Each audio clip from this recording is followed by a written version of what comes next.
지내셨죠?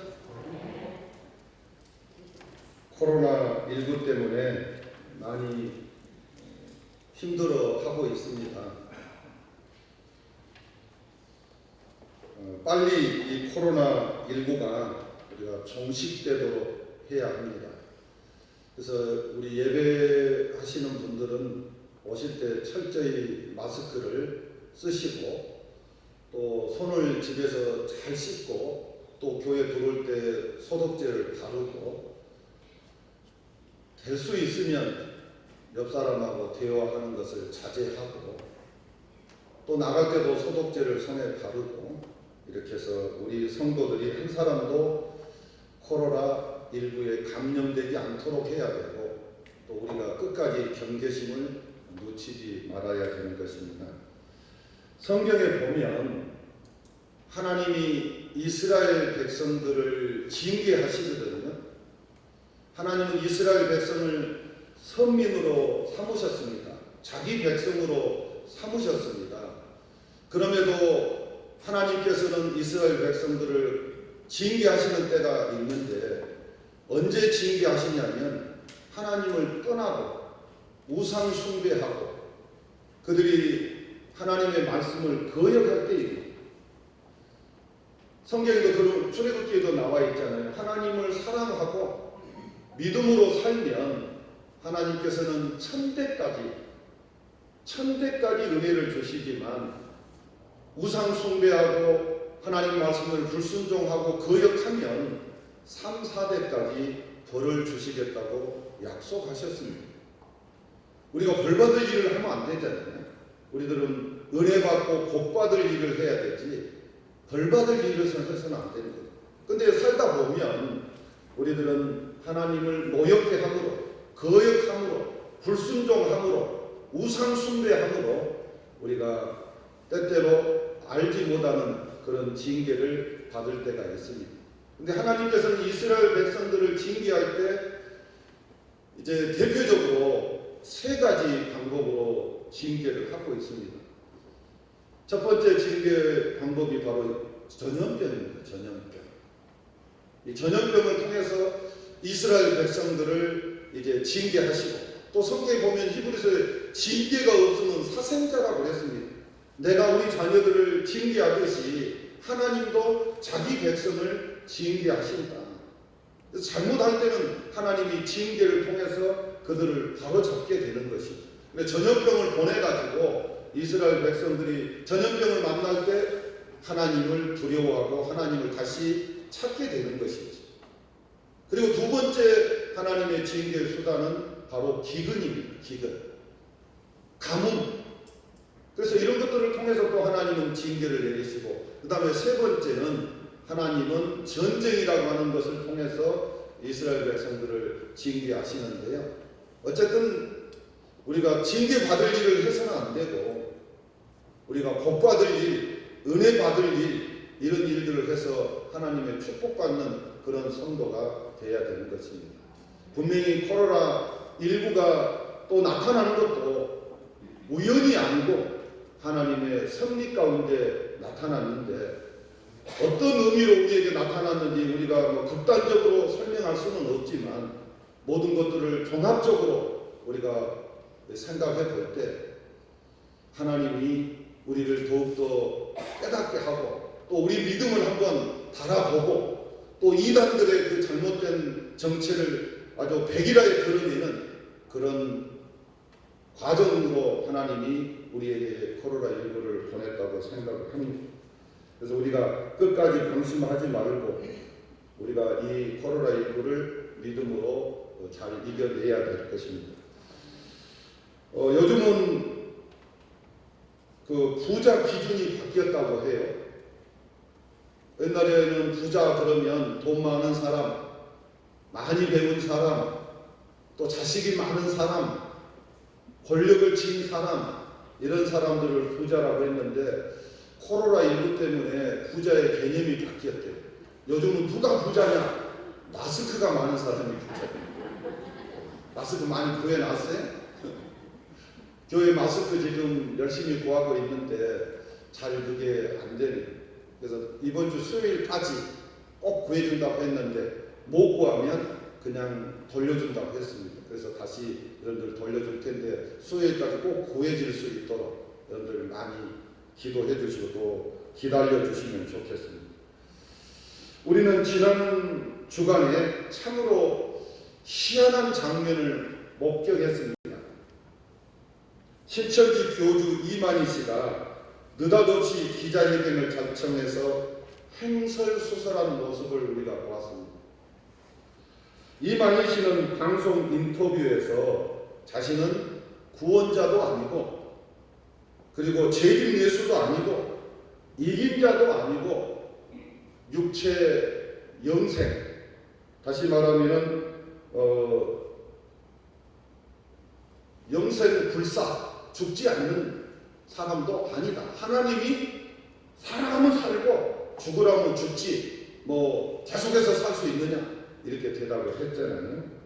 하지만 신천지 교인들은 이만희 씨가 영생 불사한다고 믿고 있습니다. 아니 본인은 아니라고 그러는데 근데 신도들은 또 그렇게 믿고 있잖아요.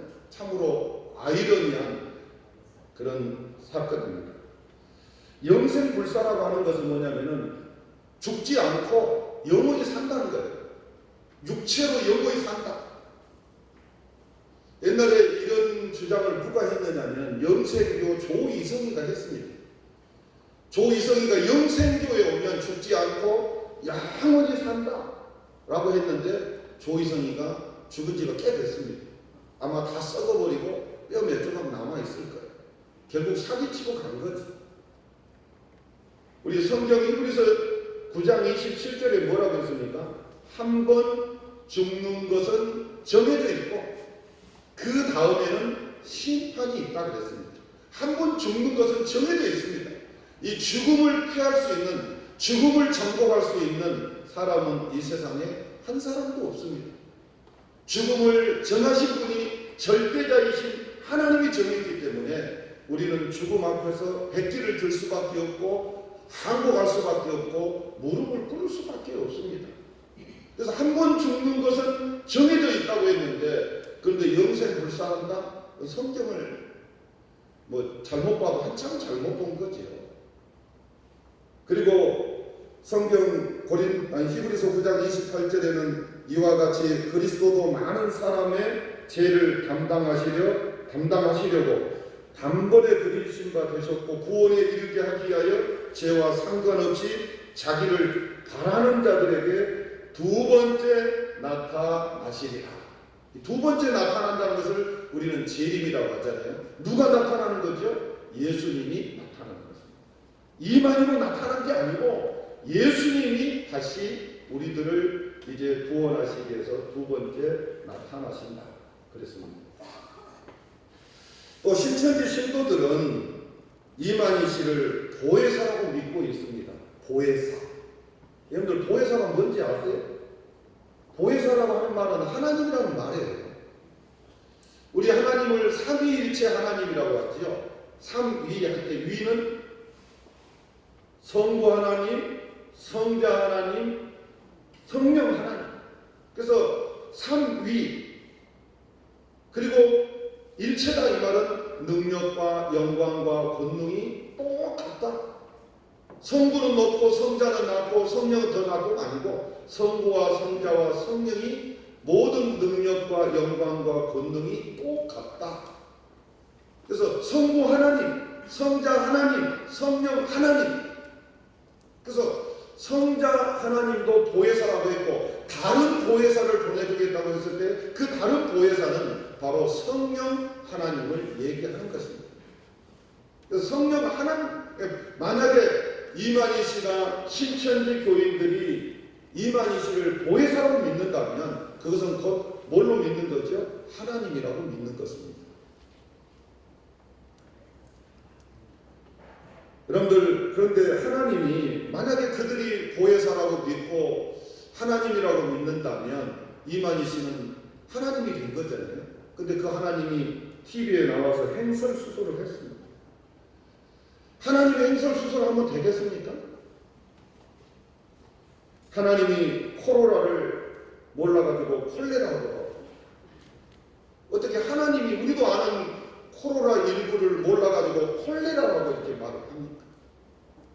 그 다음에 기자들 앞에서 무릎을 꿇고 큰절을 2번씩이나 하고, 그것도 제사상에나 할 때 이렇게 반절하고 큰절하듯이 그렇게 또 했잖아요. 그리고 기자들이 질문한 것을 못 알아들어가지고 옆에 젊은 여자가 귓속말로 들려줘야 알아듣는 기머거리 하나님. 아니, 하나님이 못 알아들으면 어떻게 되겠어요? 보혜사가 못 알아들으면 어떻게 되겠어요? 우리가 어린 아이들이 엄마 앞에 막 뭐 소리를 할 때 옆에 사람은 몰라도 엄마는 다 알아듣잖아요. 배가 고픈지 오줌을 쌌는지 똥을 쌌는지 뭐 때문에 아이가 요구하는지 다른 사람은 몰라도 엄마는 다 알잖아요. 그러면 보혜사 하나님이면 다 알아야 되지. 그리고 기자들이 질문하는 자리에서 현장에서 거짓말까지 했잖아요. 뭐 16일 이후에는 여기 궁전에 있었다고 했다가 아니라고 왔다 갔다 했다면 또 왔다 갔다 했다고 또 그렇게 말을 바꿨잖아요. 그 거짓말이에요. 왔다 갔다 했으면 왔다 갔다 해야 했다고 해요. 근데 여자가 있었다고 했다가 여자가 또 왔다 갔다 했다고 하라니까 말을 바꿨잖아요. 그 다음에 국민들 앞에 사죄하러 나온 사람이 기자회견장에서 거기가 신천지 예배당인 줄 알고 막 호통을 쳤잖아요. 조용히 하세요. 아니, 지금 자기가 국민들 앞에 사죄하러 나와가지고 그 자리에서 호통칠 자리에 기자들이 이런 질문 저런 질문하다 보면 좀 시끄러울 수도 있잖아요. 그런데 그런 데서 자기가 무슨 하나님이나 된 것처럼 호통을 쳤습니다. 그리고 회견장을 나가면서 엄지손가락을 하는 이런 참 어리석은 이런 모습들, 우스꽝스러운 이런 모습들을 우리에게 보여줬습니다. 일반인도 할 수 없는 어리석은 행동을 자칭 보혜사라고 하는 사람이 우리에게 보여줬습니다. 참으로 희한한 장면이었습니다. 여러분, 다윗은 노년에 하나님의 징계를 받아가지고요, 큰 고난을 당했습니다. 거의 뭐 죽음의 지경에 이르는 그런 고난을 당했습니다. 그러면서 그 고난 속에서 그런 인생의 유한함, 인생의 그 허무함, 그리고 인생의 짧은, 정말 인생이 짧다는 것을 그는 깨닫게 되었습니다.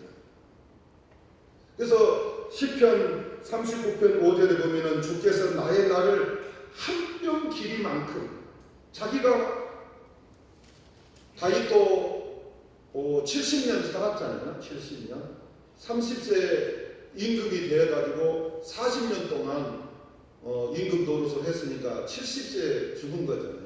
70세까지 그때 당시에 70세까지 오래 산 거죠. 그래서 오래 살 줄 알았는데 자기가 큰 고난 속에 살면서 깨달은 게 뭐냐면은, 정말 내 인생이 짧구나.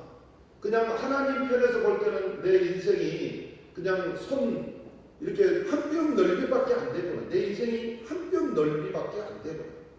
그리고 시편 39편 6절에서는 진실로 각 사람은 그림자 같다고 했습니다. 그림자. 인생이 너무나도 허무하다. 뭐 여러 곳에서 그렇게 얘기했잖아요. 인생은 들의 풀과 같다. 또 들에 핀 꽃과 같다. 우리 꽃들 보십시오. 이 꽃들이 그냥 얼마나 필 때는 아름답습니까? 근데 한 달, 뭐 한 2달 되면 다 시들어가지고 다 떨어져 버리잖아요. 또 아침 안개 같다. 그리고 한밤중에 점 하나 찍어놓은 그런 것 같다. 인생이 그렇다. 그렇기 때문에 우리 인생이 짧고 허무하고 유한하기 때문에 다윗은 그 고난의 시간에 깨달은 대로 깨달으면서 뭘 생각을 했냐면, 이렇게 짧은 인생을 살아가는 우리들이 재물에, 헛된 재물을 쌓기 위해서 우리가 동분서주하는데 그것이 헛되고, 우리가 소망을 두어야 될 것은 물질이 아니고 눈에 보이는 것이 아니고 살아계신 하나님께 소망을 두는 것이다 라고 깨달았습니다. 여러분은 어디에, 어떤 곳에, 무엇에 소망을 두고 살아가고 있습니까? 오늘 설교 제목은 너는 하나님께 소망을 두라입니다. 한번 따라서 합시다. 너는 하나님께 소망을 두라. 그 말은 나지요. 나는, 우리는 누구에게 소망을 두고 살아가야 된다고요? 하나님께 소망을 두고 살아가야 됩니다. 권력의 소망을 두거나 물질의 소망을 두거나 눈에 보이는 세상의 소망을 두는 자들이 아니라 우리는 하나님께 소망을 두고 살아가야 됩니다. 그래서 오늘 설교 제목을 세 개로 나누어서 2주간에 걸쳐서 우리가 설교를 하려고 하는데요. 첫째는 너가 도대체 누구냐? 하나님을 바라보아야 되고 하나님을 의지해야 되고 하나님께 소망을 둬야 될 너는 지금 너의 정체가 뭐냐? 너는 지금 어떤 상황에 놓여 있느냐? 너는 하나님을 바라보라. 그 다음에 우리가 바라봐야 될 하나님은 어떤 분인가? 그리고 세 번째는 하나님을 바라본 결과는 어떤가? 이렇게 세 부분으로 우리가 말씀을 생각해 보는데요. 첫 번째, 너는 누구인가 할 때 너는 첫 번째는 갈급한 너입니다. 갈급한 너. 우리 본문 1절 한번 보시죠. 다 같이 읽겠습니다. 시작. 하나님이여 사슴이 신의 물을 찾기에 갈급함같이 내 영혼이 주를 찾기에 갈급하나이다. 2절에 내 영혼이 하나님 곧 살아계신 하나님을 갈망하나니 내가 어느 때 나아가서 하나님의 얼굴을 배울까. 여러분 사슴 하면 느낌이 어때요? 어떤 느낌이 듭니까? 사슴 하면 녹용이 생각납니까? 아니면 사슴 피가 생각납니까? 사슴은 우리 보기에 순한 것 같이 보이잖아요. 그런데 실제로는 사슴이 굉장히 다혈질이라고요.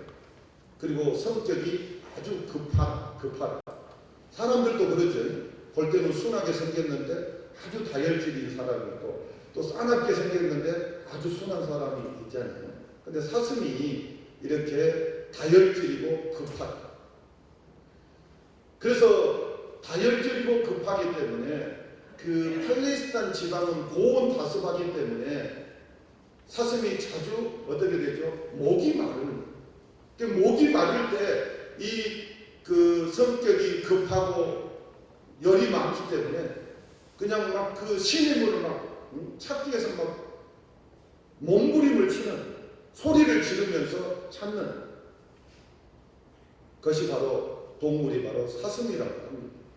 그것을 인용해가지고 지금 시편 기자가 이 고라 자손인데 이 고라 자손이 지금 하나님을 찾는 여기서 시편 기자도 그런 사슴이 신의 물을 찾는 그런 심정으로 지금 누구를 찾고 있느냐면 하나님을 찾고 있습니다. 정말 갈급한 심정으로 갈망한 심정을 가지고 하나님을 찾고 있는 것입니다. 그래서 뭐라고 그랬습니까? 하나님이여 내 영혼이 주를 찾기에 갈급하나이다. 그 다음에 2절에는 우리가 보면은 하나님 어느 때에 나아가서 하나님의 얼굴을 내가 볼 수 있습니까? 그래서 시편 기자는 지금 하나님을 만나야 되는데 하나님을 찾아야 되는데 그래서 너무 갈급한 그런 심정을 가지고 지금 하나님 앞에 갈급해하고 있습니다. 우리들도 마찬가지입니다. 우리가 이 땅에 살아가면서 이 시편 기자처럼 우리는 하나님께 소망을 두고 이 땅을 살아가면서 이런 마음으로 우리가 하나님을 찾아야 되는 것입니다. 우리 어린아이들이 우리 어렸을 때 이제 보면 아이들을 키우면 낮에는 막 먹을 거 주고 막 이렇게 하고 잘 달래주고 장난감 주고 그러면 아이들이 잘 놉니다. 그러다가 저녁이 되면 엄마를 막 찾아가지고 막 울지요. 아무리 뭐 맛있는 거 주고 뭐 달래고 얼래도 말은 안 듣지요. 무조건 엄마야 하면서 엄마를 찾잖아요. 그게 얼마나 갈급합니까? 참 마찬가지로 우리들도 하나님 찾기에 이런 갈급한 심령을 가지고 우리가 하나님을 찾아야 됩니다. 시편 기자는 그렇게 찾고 갈급한 너. 그 다음에 두 번째는 조롱당한 것. 조롱당하고 있는 너는 하나님께 소망을 두고 하나님을 의지하고 하나님을 바라보라. 우리 3절을 다 같이 보겠습니다. 사람들이 종일 내게 하는 말이 내 하나님이 어디 있느냐 하오니 내 눈물이 주야로 내 음식이 되었다. 본문 10절에 내 뼈를 찌르는 칼같이 내 대적이 나를 비방하여 늘 내게 말하기를 내 하나님이 어디 있느냐 하더라. 네 하나님 어디 있냐? 네가 믿는 하나님 도대체 어디 있느냐? 라고 우리를 조롱할 때 너 봐라. 나는 하나님 안 믿어도 이렇게 잘 되는데 너는 하나님 믿는 사람이 도대체 어떻게 네 하나님 어디 계시길래 너는 지금 사는 꼴이 이 모양이냐? 이런 말을 들을 때 정말 뼈를 찌른 것보다 더 아프잖아요. 우리는 하나님 섬긴다고 열심히 섬겼는데 그리고 힘든 일들 어려운 일들이 너무 많은데 근데 하나님 안 믿는 사람들은 손 대는 일마다 잘 되고 자녀들도 잘 되고 사업도 잘 되고 직장도 잘 되고 다 잘 돼. 그러면서 그런 사람들이 우리들을 비방하면서 조롱하면서 하는 말이 네가 믿는 하나님은 어디 있느냐? 네가 섬기는 하나님은 어디 있느냐? 라고 우리에게 말을 하면 그것은 축복이 아니고 조롱이잖아요. 조롱당한 것. 너는 하나님께 소망을 두라고. 어저께 광명에서 함께하는 교회에서 확진자가 나왔습니다. 그래서 확진자는 그 교회, 함께하는 교회 부목사 가족 3명이 확진이 되었습니다. 오후 4시 56분까지 제가 댓글을 이제 보니까 2675개가 달렸더라고요. 2675개 댓글이 달렸는데 그 중에 2674개 하나 빼놓고 2674개가 전부 다 교회와 목사와 하나님을 조롱하는 글들이었어요. 자, 여러분, 우리 이제 항상 그렇습니다. 마지막 우리 그 세상 사람들의 공격의 초점은 교회입니다. 성경에도 그렇게 나와 있어요. 전쟁도 마찬가지. 마지막 전쟁이 종교 전쟁으로 끝나잖아요. 그래서 처음 시작은 경제 전쟁으로 시작하지만 나중에는 정치 전쟁으로 하다가 그게 나중에는 종교 전쟁으로 끝을 맺게 됩니다. 그래서 기독교인들이 그때 코너에 몰리게 되는 것이죠. 지금 그런 연습을 우리는 이 땅에서 조금씩 하고 있는 것입니다. 지금 기독교인들이 코로나19에 감염된 사람들이 부산 온천교회에서 30명 정도 집단으로, 그 이후로는 지금 감염자가 없습니다. 그리고 수원의 생명샘교회가 10명 지금 방송에 나온, 그리고 이제 어저께 광명에 있는 그 함께하는 교회 3명, 그래 봐야 43명이에요. 43명. 그리고 그 수원에 있는 생명샘교회 그 성도들이 감염된 것은 신천지 강사가 성평등 교육을 한다고 해서 직장에서 거기에 직장에 가서 성평등 교육 받고 그냥 왔는데 교회 예배 드리는데 그냥 자기 감염된지도 모르고 와서 예배를 드린 거죠. 그래서 우리 지금 7,000명 중에서 한 40명 정도가 교인들이 걸렸는데, 그런데 교회에 대한 비방 글, 댓글은 이렇게 나와요. 근데 2,675개 댓글 중에 하나만 교회를 대변하는 댓글이라고 했죠. 누가 썼을 것 같아요? 누가 썼을 것 같아요? 그 하나를 제가 썼습니다. 제가 그 글은 여러분들이 한번 가서 읽어보세요. 상수리로 썼으니까. 여러분들 소개를 안 하겠습니다만 어쨌든 이런 비방을 당하고 있는데도 그 누구도 그냥 뭐 인터넷에 유튜브에 막 돌아다니고 카톡에 돌아다녀. 그러면 이럴 때 그런 글들을 읽어보고 댓글이라도 하나 쓰고 그래야 되는데 그 누구도 혹시라도 댓글 잘못 달았다가 공격당할까봐 무서워서 두려워서 아무도 댓글을 못 씁니다. 정정당당. 우리가 교회 가서 감염될 수도 있고 지금 병원에서도 감염되기도 하고 뭐 그리고 여러분들 뭐 뭡니까 젊은이들 노는데 어디죠 뭐그 PC방도 아니 이렇게 막 그냥 노래방 말고 청년들이 홍대에 뭐 이런 데 술집 같은 데 있잖아요. 클럽에 어마어마한 젊은 청년들이 그런 것은 단속을 안 하면서 조롱을 안 하면서 교회는 조롱을 하고. 자, 조롱글을 몇 개 소개해드리고. 교회라면 치가 떨린다. 왜 치가 떨립니까? 뭐 때문에 치가 떨려요? 나 아들 둘인데 교회 다니는 며느리 원치 않는다. 진절머리 난다. 교회 진짜. 종교는 마약 정도가 아니다. 저것들이 바이러스이고 암덩어리다. 교회 신자들 뒤져서 천당 가라. 대신 살면서 지옥을 맛보게 될 것이다. 이런 글들, 이것은 그리고 뭐 양호한 것들이 짧은 것을 내가 몇 개만 골라온 거예요. 이런 조롱을 우리가 지금 당하고 있습니다. 왜 그렇습니까? 우리는 딱 이 세상 인구가 75억, 이제 정확하게는 모르지만 70억 정도 살지만 딱 두 부류로 나눠집니다. 하나는 성령의 인도를 받는 사람, 그리고 나머지는 악령의 인도를 받는 사람. 그렇기 때문에 물과 기름입니다.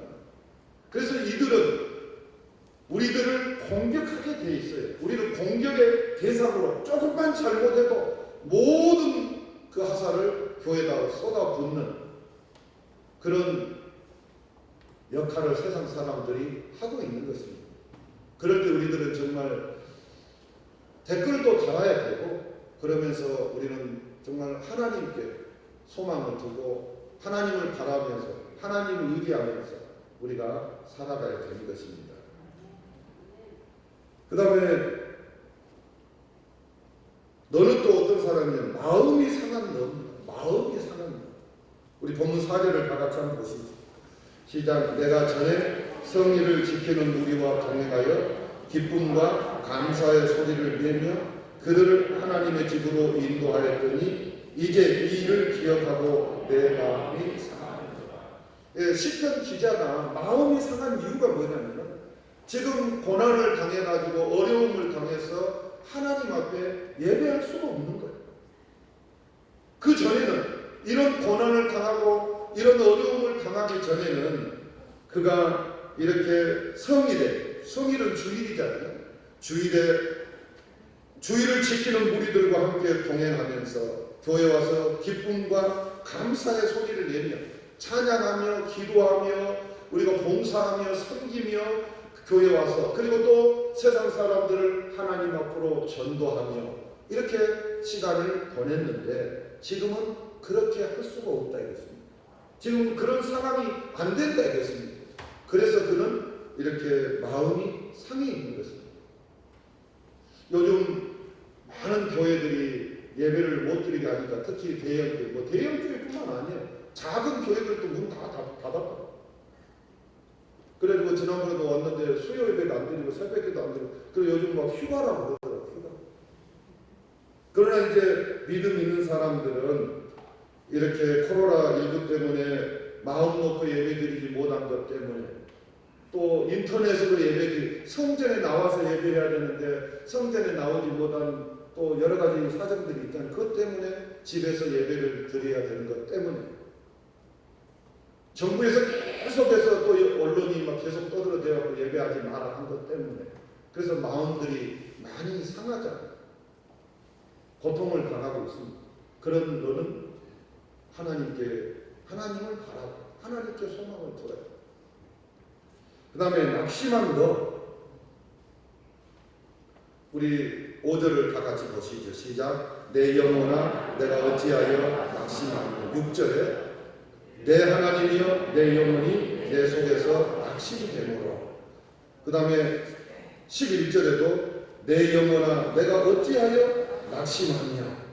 43장 5절에도 내 영혼아 내가 어찌하여 낙심하며 그랬습니다. 우리가 하나님을 섬기면서 살아가다 보면 낙심할 때가 있지요. 뭐 낙심을 한 번도 안 하고 하나님을 섬기는 사람은 아무도 없을 거예요. 하나님을 섬기다 보면 때때로 우리가 낙심하게 되는데요. 언제 우리가 낙심하게 되냐면 여러 가지 낙심 이유가 있지만 기도했는데 기도 응답이 안 될 때, 이 기도하면 하나님이 금방 응답해 줄 것 같아서 기도하고 또 기도했는데 그 응답이 우리에게 빨리 되지 아니할 때 우리는 낙심하지. 그리고 어떤 일이 잘 안 풀릴 때, 일이 막 막히고 꼬이고 막 이럴 때, 다치고 그럴 때 우리도 낙심하게 되잖아요.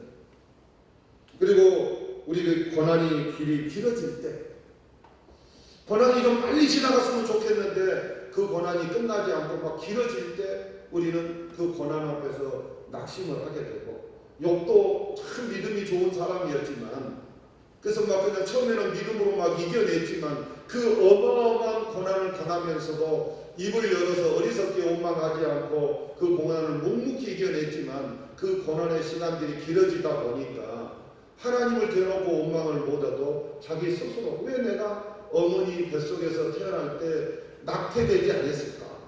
왜 내가 어렸을 때 어머니 젖을 빨지 아니하고 그냥 죽었으면 좋았을 것, 이꼴 저꼴 안 볼 텐데 왜 내가 죽지 않았을까? 막 이렇게 한탄을 하잖아요. 우리들도 뭐 어쩔 수 없이 연약하기 때문에 그런 일들 앞에서 우리도 낙심할 수밖에 없습니다. 잘 풀리지 않을 때, 잘 풀리는데 낙심하는 사람 어디 있겠습니까? 아무도 없죠. 안 될 때 우리는 낙심하게 되는데요. 우리는 낙심하지 말고 낙심의 요소들이 많이 있을 때 우리는 살아계신 하나님, 우주 만물을 창조하신 하나님, 만유의 아버지가 되시는 하나님을 바라보고 소망하고 의지하는 저와 여러분 되시기를 주의 이름으로 축원합니다. 그러면 이제 다음 주에는 그 하나님을 의지했을 때 하나님이 어떻게 하는지는 다음 주에 합니다. 그 다음에 불안한, 마지막은 불안한 불안한 5절을 다 같이 한번 읽어봅시다. 시작. 내 영혼아 어찌하여 낙심하며 어찌하여 내 속에서 불안해하는가. 너는 하나님께 소망을 두라. 그가 나타나 도우심으로 말미암아 내가 여전히 찬송하리라. 11절을 다 같이 보겠습니다. 내 영혼아 내가 어찌하여 낙심하며 어찌하여 내 속에서 불안해하는가. 너는 하나님께 소망을 두라. 나는 그가 나타나 도우심으로 말미암아 내 하나님을 여전히 찬송하리라. 45장 3절에 내 영혼아 내가 어찌하여 낙심하며 어찌하여 내 속에서 불안해하는가. 너는 하나님께 소망을 두라. 이렇게 되어 있습니다. 요즘 우리나라 국민들은 아마 불안 지수가 급상승했습니다. 불안, 두려움, 공포 이런 것들이 엄습해 왔습니다. 코로나19에 감염되지 않을까 불안하고. 그렇죠? 어디 갔다 왔다 그러면 혹시 대구 갔다 왔냐고 물어보고, 혹시 저 사람 신천지 아닌가? 이렇게 걱정이 되고 불안해지잖아요. 누가 마스크 안 쓰고 옆에 가까이 오면 불안해지죠. 그런데 건강한 사람은 마스크 안 써도 된대요. 그럼 조금 떨어져서 이렇게 얘기하면 되는데 우리가 너무 지금 불안해한 것 같습니다. 그래서 저는 어저께도 마스크 안 쓰고 돌아다녔어요.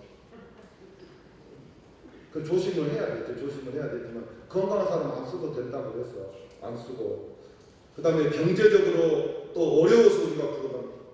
죽음의 공포 때문에 우리 불안하고, 질병 때문에 불안하고, 불확실한 미래 때문에 우리가 불안하고, 학생들은 대학 진학 때문에 불안하고, 또 대학을 졸업을 앞에 두고 있는 친구들은 직장 취직 때문에 불안하고, 또 정년기에 있는 청년들은 결혼 때문에 불안하고,